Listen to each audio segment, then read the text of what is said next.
नमस्कार, जन टीवी देख रहे हैं आप। मैं श्वेता शर्मा आपके साथ। खबरों की शुरुआत से पहले एक नजर डालेंगे अभी की हेडलाइंस पर। सीएम पुष्कर सिंह धामी का खटीमा दौरा, सैनिक सम्मान समारोह में की शिरकत, पूर्व सैनिकों को किया सम्मानित। कार्यक्रम में बड़ी संख्या में स्थानीय लोग रहे मौजूद।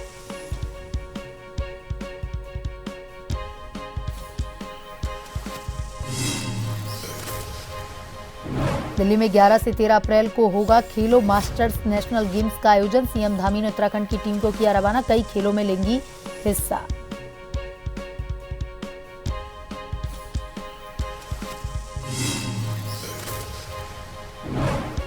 कैबिनेट मंत्री रेखा आर्या ने राशन डीलर्स को बांटी मशीनें, खाद्य आपूर्ति विभाग के अधिकारी रहे मौजूद। मंत्री ने कहा डीलर्स के लिए हित में उठाए जाएंगे कई कदम।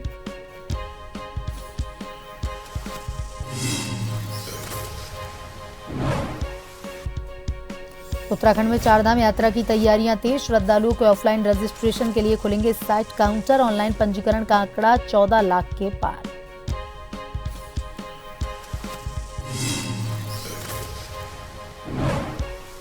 प्रदेश में मौसम ने बदली करवट, 10 और 11 अप्रैल को प्रदेश में बारिश का ऑरेंज अलर्ट। हरिद्वार, पौड़ी और चंपावत तेज हवा आंधी की संभावना, किसानों को सावधानी बरतने के निर्देश।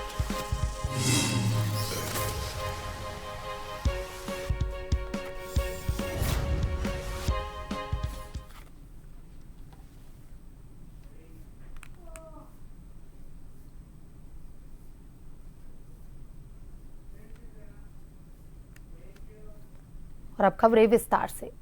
मुख्यमंत्री पुष्कर सिंह धामी आज उधम सिंह नगर के दौरे पर रहे, जहां खटीमा में सीएम धामी ने तिरंगा झंडा भूमि पूजन कार्यक्रम में शामिल हुए, जिसके बाद उन्होंने सैनिक सम्मान समारोह में शिरकत की।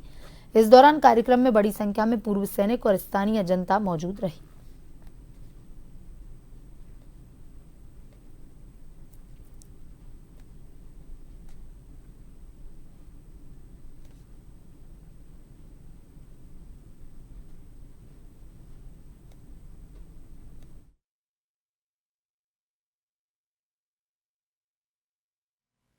शिक्षा के क्षेत्र में काम करना किया, एक विद्यालय भी यहाँ पर बनाया। गरीब और वंचित परिवारों को उसमें आज शिक्षा मिल रही है निःशुल्क रूप से। वो हमेशा कहते थे बेटा केवल वर्दी पहनकर ही देश सेवा नहीं होती है, बल्कि प्रत्येक क्षण अपने कर्तव्यों का निर्वहन करना भी एक प्रकार से देश सेवा ही है।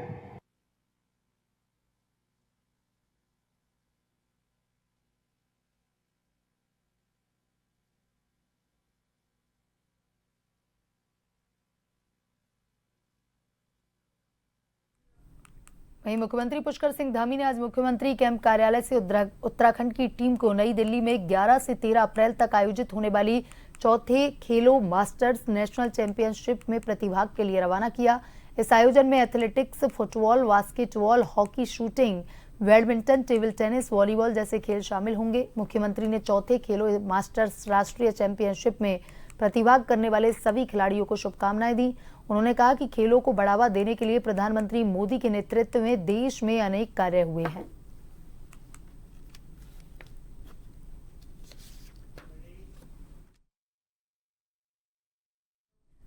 मंगलोर के एसएमआई गोदाम पहुंचकर कैबिनेट मंत्री रेखा आर्या ने नारसन क्षेत्र के राशन डीलरों को मशीनें वितरित की।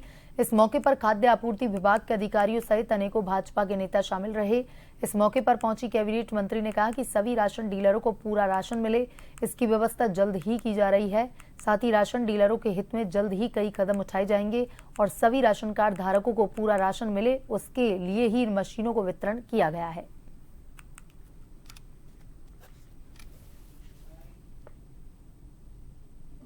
हमारा जो पीडीएस सिस्टम है, जो हम लोग चाहे मुफ्त खाद्यान्न योजना चलाते हों, चाहे हम राज्य खाद्य योजना चलाते हों, अब ये सभी योजनाएं जो हैं वो ई पॉज मशीन यानी कि ई पीडीएस सिस्टम से अब संचालित होंगी। पायलट प्रोजेक्ट के रूप में अभी हम लोग हरिद्वार से इसकी शुरुआत कर रहे हैं और यहाँ उधम सिंह नगर से हम इसकी शुरुआत कर रहे हैं। निश्चित रूप से यह एक कोशिश है क्वालिटी को भी क्वांटिटी को भी हमारे लाभार्थी तक में एग्जैक्टली उतना ही पहुंचे, ये सुनिश्चित करने वाली ये व्यवस्था है। रुड़की में वक्फ संशोधन बिल के विरोध में मुस्लिम सेवा संगठन के लोगों द्वारा कलियर पहुंच करके विरोध प्रदर्शन किया जाना था, जिसको लेकर संगठन के लोग एसडीएम चौक पर जमा हुए, लेकिन पुलिस प्रशासन द्वारा उनको आगे नहीं जाने दिया। प्रदर्शन में सैकड़ों की संख्या में लोग मौजूद रहे। विरोध प्रदर्शन कर रहे सेवा संगठन को भारतीय किसान यूनियन वेदी का भी समर्थन रहा। सेवा संगठन के कार्यकर्ताओं का कहना है कि यह वक्फ संशोधन बिल मुसलमानों के खिलाफ है। संगठन ने वक्फ संशोधन बिल को सरकार की मनमानी बताया है।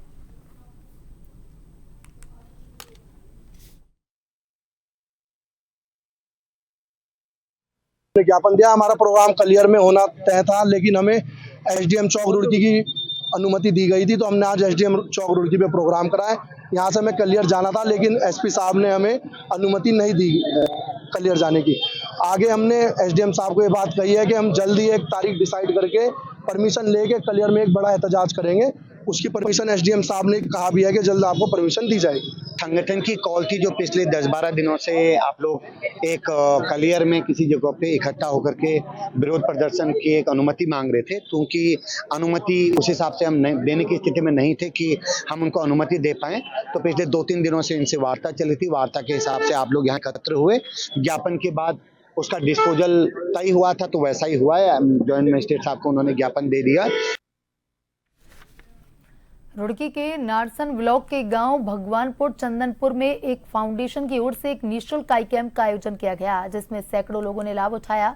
ग्राम प्रधान नौशाद अहमद ने बताया कि उनके गांव भगवानपुर चंदनपुर में समय समय पर फाउंडेशन की तरफ से आंखों के इलाज के लिए कैंप लगाए जाते हैं, जिसको लेकर आज भी एक कैंप का आयोजन किया गया और इसका लाभ काफी लोग उठा चुके हैं। कैंप में आंखों के इलाज के साथ साथ ऑपरेशन की भी निःशुल्क सुविधा उपलब्ध है।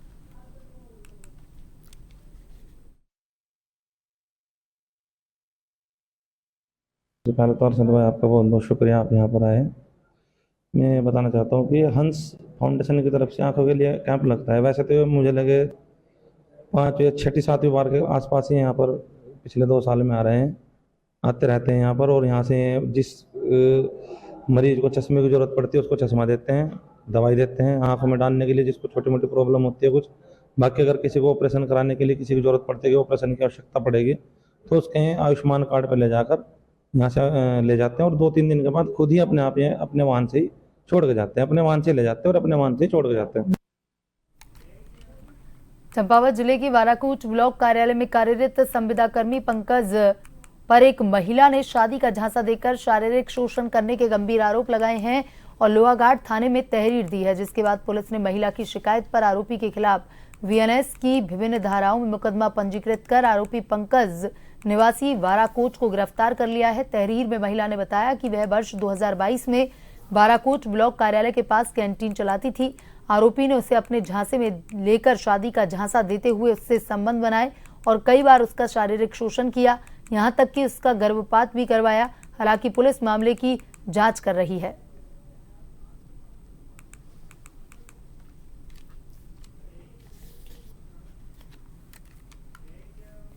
उत्तराखंड में मौसम ने करवट ली। मौसम विभाग ने 10 और 11 अप्रैल को पूरे प्रदेश में ऑरेंज अलर्ट जारी किया। 9 से 12 अप्रैल के बीच प्रदेश में रेन एक्टिविटी सक्रिय रहेंगी।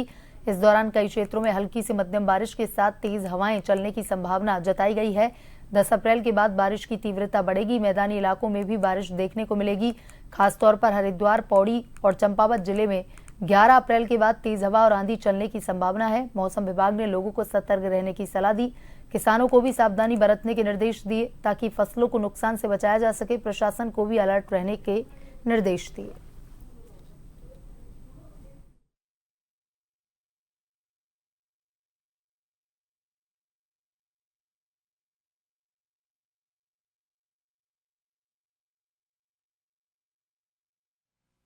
मौसम की बात करें तो आज 9 तारीख अप्रैल की हो रही है और जैसे बोला भी गया था, बुलेटिन हमने दिए हैं कि 9 तारीख से लेकर 12 तारीख के बीच में जो है रेन थंडरस्टॉर्म एक्टिविटी प्रदेश में वो देखने को मिलेगी। तो आज 9 तारीख में देखें तो हिल्स में हमारे को जो रेन थंडर स्टॉर्म एक्टिविटी जो है वो मिल रही है, तक की मध्यम तक की, और साथ में उसमें ओलावृष्टि कहीं कहीं पर हिल्स में वो देखने को मिल रही है, अंदर के डिस्ट्रिक्ट्स में या फिर उनसे लगे हुए और भी जो डिस्ट्रिक्ट्स हैं। और इसी तरह जो तेज हवाएं भी है वो भी कहीं कहीं पर मिल रही है। अब कल देखेंगे 10 तारीख को तो जो एक्टिविटी है वो प्रदेश में बढ़ेगी तो आप ये कह सकते हैं कि हिल्स में अनेक जगहों तक में ये एक्टिविटी रहने वाली है, हल्की से मध्यम तक रेन थंडरस्टॉर्म की। और प्लेन्स में भी बात करें, मैदानी क्षेत्रों में भी, तो वहाँ पर भी कहीं कहीं पर कल वो मिलेगी।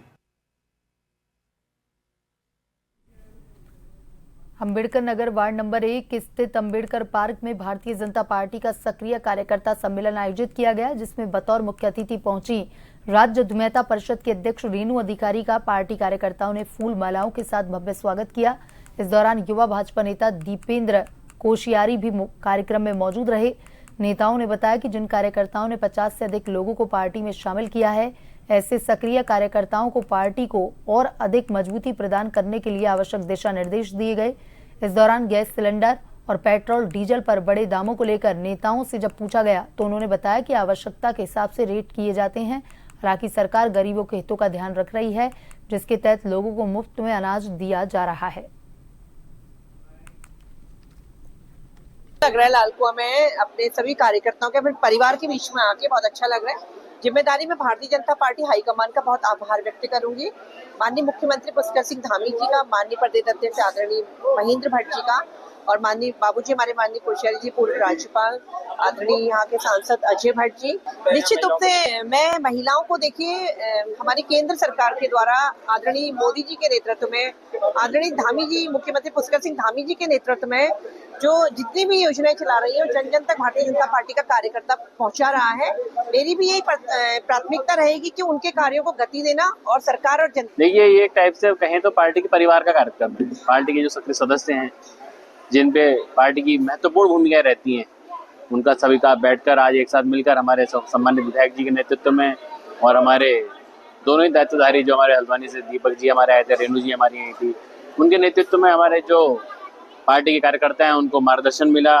उनके द्वारा आगे भविष्य में किस तरीके से अपनी ओर से प्रचार प्रसार करना है, उस बारे में, उस विषय में जानकारी दी गई। भारतीय जनता पार्टी के स्थापना दिवस के अंतर्गत एक सप्ताह की श्रृंखला चल रही है, जिसमें कई कार्यक्रम होने हैं। उसी में से एक कार्यक्रम आज लालको विधानसभा में किया गया। लालको विधानसभा कार्यक्रम लालको मंडल में किया गया, जिसमें सारे सक्रिय सदस्यों को बुलाया गया। सक्रिय सदस्य वो थे जिन्होंने कम से कम 50 या 50 से अधिक सदस्य बनाए हैं। पार्टी द्वारा सक्रिय सदस्यों को पार्टी की रीति नीति के बारे में और पार्टी के विकास के बारे में अपने जनता में प्रसार के लिए बताया गया है, एवं सारे कार्यकर्ताओं से जनता के बीच में जाकर के उनके कार्यों को सुलभ करवाने की व्यवस्था के बारे में कहा गया है। कांग्रेस पार्टी के राष्ट्रीय अधिवेशन के बाद कांग्रेस नेताओं का दावा है कांग्रेस और मजबूत होकर के निखरेगी और भाजपा के साथ आगामी चुनाव में मजबूती के साथ लड़ाई लड़ेगी। भाजपा ने चुटकी लेते हुए कहा, कांग्रेस चाहे कितनी भी अधिवेशन कर ले, उनके नेता और कार्यकर्ता ही उनकी जड़ों में मट्ठा डालने का काम करते हैं। उत्तराखंड में चाहे कांग्रेस के प्रदेश अध्यक्ष हों, चाहे पूर्व मुख्यमंत्री हरीश रावत, हमेशा छोटे से लेकर बड़े नेताओं ने एक दूसरे की जड़ों में मट्ठा डालने का काम किया। इसलिए आज कांग्रेस हाशिया पर है और आगे भी इससे बुरा हाल कांग्रेस का होने वाला है।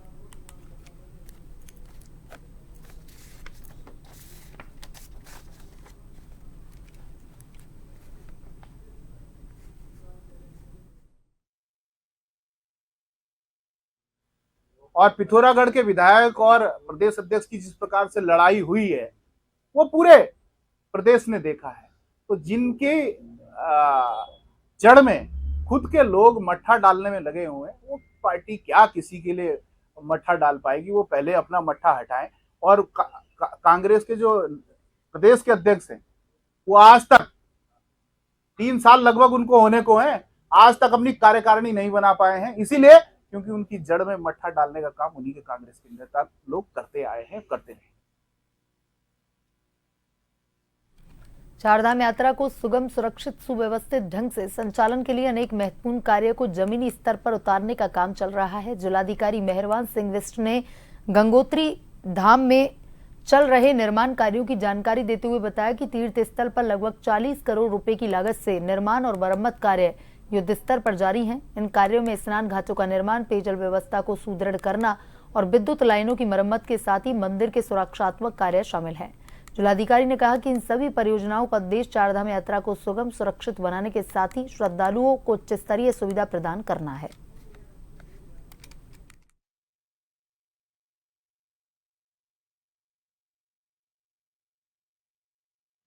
इस बार हमारी चारधाम यात्रा की व्यवस्थाएं की योजना बहुत पूर्व से हम लोग उसमें काम कर रहे थे और काफ़ी हमारे विभिन्न विभागों की योजनाएं अभी निर्माणाधीन है। तो मुख्य हमारा गंगोत्री धाम के लिए जो BRO का रोड है जी, उसमें जगह जगह काम चल रहा है और डामरीकरण का काम लगभग 50-51 किलोमीटर में होना है, वो भी लगभग आधा हो गया है। और कुछ हमारे जो वॉश आउट पॉइंट थे वहाँ पर भी ट्रीटमेंट वाला कार्य चल रहा है। और उसके साथ साथ हमने इस बार एक ये भी प्रयास किया, जो गंगनानी से आगे हालात तक में जो रोड हमारी बहुत संकरी है, तो उसमें जो चौक पॉइंट है उनको चिपिंग करना, थोड़ा उसको काटना और पासिंग एरिया बनाना, और अगर नाली खुली है तो उनको कवर करना। मैया की बहुत बहुत धन्यवाद करना चाहता हूँ मैं धाकड़ धामी जी का। उनकी नज़र है गंगोत्री यमुनोत्री की तरफ और उन्होंने 40 करोड़ रुपए हमारे लिए जो स्वीकृत किया है, जिससे घाटों का निर्माण भी उसमें है, जो मंदिर समिति घाट जो बनने हैं उनका निर्माण होना है, साथ में जो रास्ते बनने हैं, तो उनका मैं व्यक्तिगत तौर पर और सारी मंदिर समिति सारे पुरोहितों की तरफ से बहुत बहुत आभार व्यक्त करता हूं। और काम शुरू हो चुके हैं, लेकिन थोड़ा सा लेट तो हुई। पैसा तो साहब ने कर दिया था शायद, मुझे लगता है पहले, लेकिन काम में थोड़ा लेट हुई टेंडर वेंडर में। तो मुझे लगता है कि निश्चित तौर पे जो धामी जी ने हमारी तरफ ध्यान दिया है, माँ भगवती गंगा के इस उद्गम स्थल की तरफ, गंगोत्री की तरफ जो ध्यान दिया है, उसके लिए उनका बहुत बहुत धन्यवाद। देखिए, वैसे तो इस काम ने बहुत पहले हो जाना चाहिए था, लेकिन जो इन्होंने बजट रिलीज किया है गंगोत्री धाम के लिए, घाटों की मरम्मत के लिए, थोड़ा पहले हो जाना था, लेकिन दूर देखो थोड़ा लेट में है, लेकिन ठीक है, काम युद्ध स्तर पे होना चाहिए। ऐसा नहीं कि बजट रिलीज हो गए और काम जो है युद्ध स्तर पर, घाटों की मरम्मत होनी चाहिए। पानी की व्यवस्था नहीं है, पानी घाट वगैरह जो कुछ भी है उनकी व्यवस्था अच्छे प्रकार से होनी चाहिए। फिर मैं एक बार मुख्यमंत्री जी और विधायक जी का हार्दिक अभिनंदन करता हूँ कि उन्होंने जो है गंगोत्री के लिए विशेष जो पैकेज भेजा है, उनके लिए मुख्यमंत्री जी का हार्दिक अभिनंदन और धन्यवाद। चारधाम यात्रा पर बिना पंजीकरण आने वाले श्रद्धालुओं के लिए 60 ऑफलाइन काउंटर खुलेंगे। इस बार काउंटरों की संख्या दोगुनी से भी ज्यादा की जा रही है, ताकि बिना पंजीकरण आने वाले श्रद्धालुओं को ज्यादा परेशानी ना हो। यह पंजीकरण सेंटर हरिद्वार, ऋषिकेश और विकास नगर में खोले जाएंगे। साथ ही यात्रा मार्गों पर भी कुछ स्थान चिन्हित किए गए हैं, जहां श्रद्धालु ऑफलाइन पंजीकरण करा सकेंगे। पर्यटन विभाग और जिला प्रशासन ऑफलाइन पंजीकरण काउंटर खोलने की तैयारी में जुटा है। दरअसल चार धाम यात्रा पर जाने के लिए पंजीकरण अनिवार्य है। चारों धामों की धारण क्षमता के अनुसार श्रद्धालुओं के लिए 60% ऑनलाइन पंजीकरण किए जा रहे हैं, जबकि 40% पंजीकरण ऑफलाइन होंगे।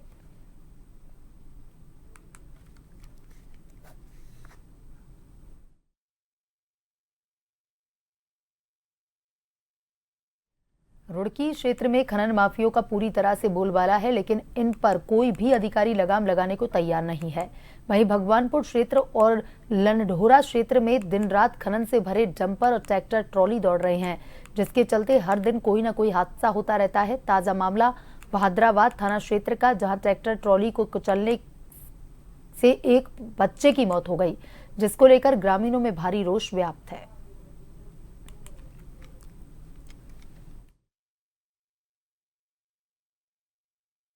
मेरा यहाँ हमारे गांव के अंदर और हमारा बच्चा बाहर खेल रहा था और उसके ऊपर खनन का ट्रैक्टर जो होता, खनन के ट्रैक्टर ने बच्चे को मारा, जान पूछ को बिल्कुल कतई, सामने से बिल्कुल कतई साफ दिख रहा, बिल्कुल कतई।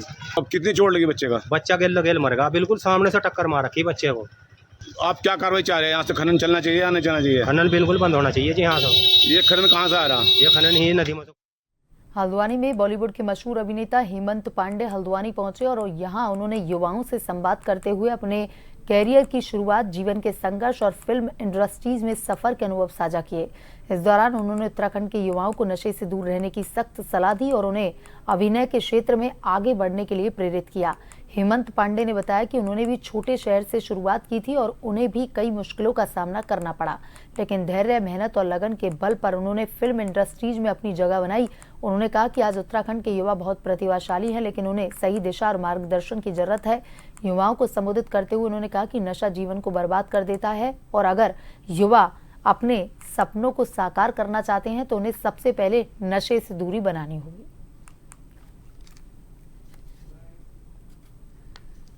रास्ते, गलत रास्ते से बचने का एक ही रास्ता है कि दूसरा ऐसा बड़ा नशा है वो आध्यात्म का नशा, दौड़ने का नशा, पढ़ने का नशा, जिद्दी होने का नशा, नंगे पैर दौड़ो आप।